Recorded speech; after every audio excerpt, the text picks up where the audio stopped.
কিন্তু দেখো নিজেদের ব্যর্থতা ঢাকার জন্য পশ্চিমবঙ্গ সরকারকে দোষারোপ করছে।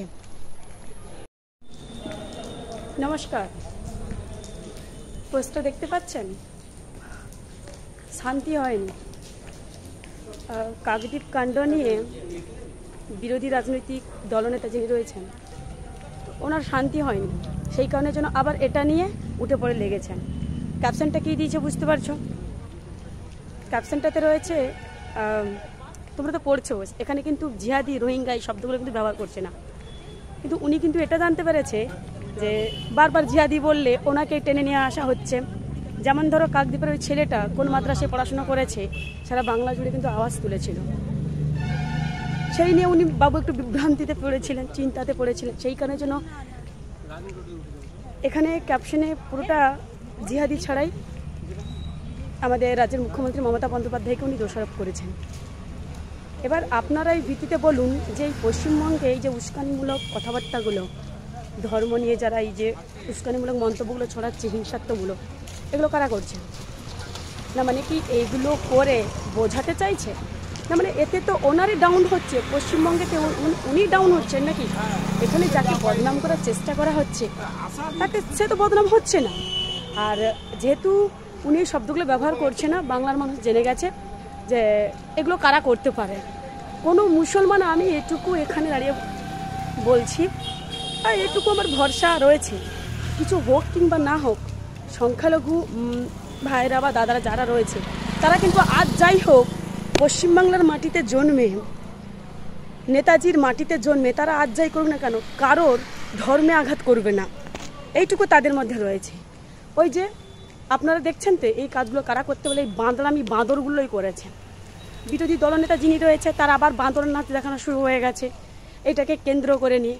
না মানে কি ইনি এই কথাটা যখন বললেন, মানে কি আমাদেরকে বিশ্বাস করতে হবে যে সত্যি এটা কোনো মুসলিমরাই করেছে? তাহলে আমাদের রাজ্যের মুখ্যমন্ত্রী মমতা বন্দ্যোপাধ্যায় সবসময় ধর্মনিরপেক্ষতার কথা বলে। তিনি যেমন মা দুর্গা, মা কালী, রমজান এইসব উৎসব নিয়ে মেতে থাকে, আর অন্যদিকে বিরোধী রাজনৈতিক দলনেতা নিজেদের ব্যর্থতা ঢাকার জন্য বারবার আমাদের রাজ্যের মুখ্যমন্ত্রী মমতা বন্দ্যোপাধ্যায়কে অপবাদ করছে। শুধু ওটা নয়, আমরা এটা দেখেছি যে পশ্চিমবঙ্গ থেকে শুধু নয়, কেন্দ্রে যে সরকার আমাদের রয়েছে, তো সেই কেন্দ্রের সরকার বারবার নিজেদের ব্যর্থতা ঢাকার জন্য পশ্চিমবঙ্গ সরকারকে দোষারোপ করছে। যেমন ধরুন এই যে এসআইআর শুরু করেছে, বলছে পশ্চিমবঙ্গে নাকি বাংলাদেশি আছে, বাংলাদেশ থেকে নাকি মানুষরা পশ্চিমবঙ্গে রয়েছে। দেখুন, আমি একজন সাধারণ নাগরিক হিসেবে যতটুকু বুঝি, আমার মা কাকিমারাও নিশ্চয়ই বুঝতে পেরেছেন। আচ্ছা, পশ্চিমবঙ্গ থেকে এই বাংলাদেশিরা ঢুকলো কী করে? পশ্চিমবঙ্গের সীমান্তে নিশ্চয়ই মমতা বন্দ্যোপাধ্যায়ের পুলিশ নেই। মমতা বন্দ্যোপাধ্যায়ের পুলিশ রয়েছে না, বিএসএফ রয়েছে আমরা জানি, যেটা কেন্দ্র সরকারের আন্ডারে। তাহলে এই ব্যর্থতা কার? যদি বাংলাদেশ থেকে মানুষ পশ্চিমবঙ্গে ঢুকে থাকে, এই ব্যর্থতা কার? নিশ্চয়ই মমতা বন্দ্যোপাধ্যায়ের নয়, কেন্দ্রের। কিন্তু দেখো নিজেদের ব্যর্থতা ঢাকার জন্য পশ্চিমবঙ্গ সরকারকে দোষারোপ করছে। এটা তো জানা এবং বোঝা উচিত। তো শুভেন্দুবাবুকে একটা কথা বলি, আপনার এসব ভণ্ডামি বাঁদর নাচগুলো না আপনি একটু বন্ধ করুন, আপনি একটু, বুঝতে পেরেছেন? আর ওইগুলো কারা করেছে আমার কমেন্টস পেজে একটু চেক করুন, বুঝতে পারবেন। যারা হিন্দু সনাতন ধর্মে জন্মগ্রহণ করে হিন্দু বাড়ির মা বোনদেরকে সম্মান দিয়ে কথা বলতে জানে না, কাকদ্বীপের যে ঘটনাটা মুসলমানদেরকে বদনাম করার জন্য একজন সনাতন ধর্মের ছেলে সে নিজের দেবতার মূর্তি ভেঙে দিয়েছে, আর অ্যাকচুয়ালি এগুলো কিন্তু আপনার নেতৃত্বেই হচ্ছে, বুঝতে পারছি। তবে এইসব করে কিছু লাভ হবে না, এটা বাংলার মাটি, শান্তির মাটি, সম্প্রীতির মাটি।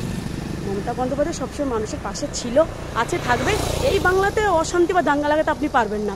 তবে সব ঠিক আছে, 26 সালে মমতা বন্দ্যোপাধ্যায় ঠিকই থাকবে। শুভেন্দুবাবু, আপনি বিরোধী দলনেতা পদে থাকবেন কি না খুব ডাউট হচ্ছে, বুঝলেন?